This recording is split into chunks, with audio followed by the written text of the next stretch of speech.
Түнде оянсаңыз, қолыңыз немесе аяғыңыз мүлдем сезілмейді.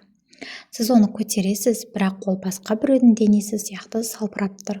Немесе ұзақ отырсаңыз, аяғыңызға маңтаған ине сұққандай болып баса алмай қаласыз ба?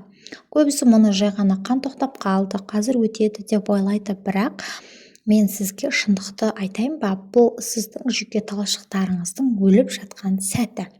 Егер ою сезімі күнде қайталанса, сіз мүгедектер арбасына бір қадам жақын тұрсыз.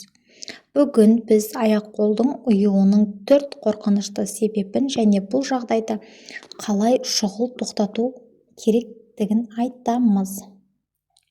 Елестетіңіз, сіздің жүйке жүйеңіз бұл электр сымдары, ал ми розетка. Егер электр сымы бір жерде қысылып қалса, жарық сөнеді. Аяқ-қолдың ұюы да дәл солай. Егер қолыңыз ұйыса, мәселе мойын омыртқасындағы грыжада. Егер аяғыңыз ұйыса, бел омыртқаңыз жүйкені жаншып тастаған. Сіз аяғыңызға маз жағып әлексіз, бірақ мәселе беліңіздегі қысылған сымда. Бұл жүйкенің жансыздануына және уақыт өте келе бұлшықеттің мүлдем семуіне әкеледі. Егер ұюмен бірге аяқ-қолыңыз үнемі мұздап жүрсе, демек қан тамырларыңыз бітелген.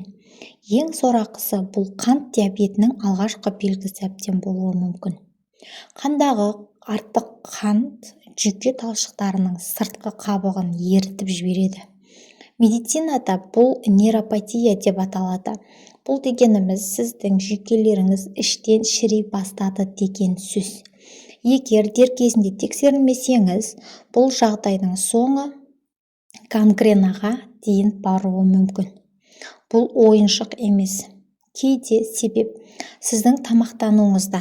Егер ағзада B12 дәрумені жетіспесе, жүйке жүйесі жалаңаш қалады.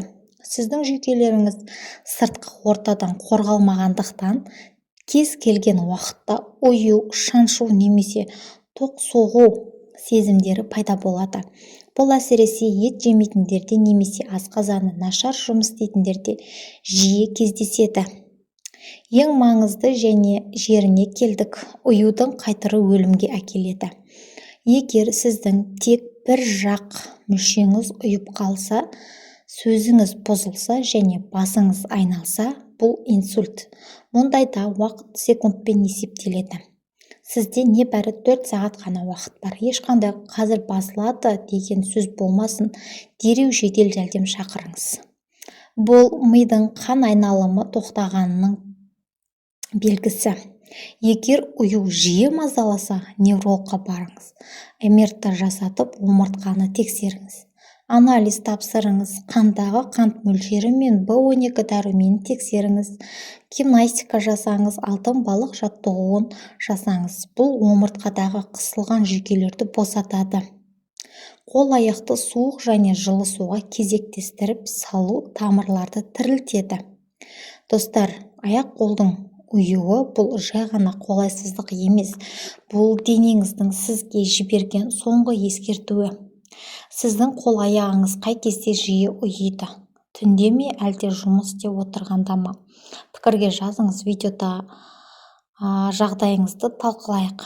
Видео пайдалы болса, лайк басып жақындарыңызға таратыңыз. Осылайша сіз біреудің өмірін сақтап қалуыңыз әбден мүмкін. Сау болыңыздар.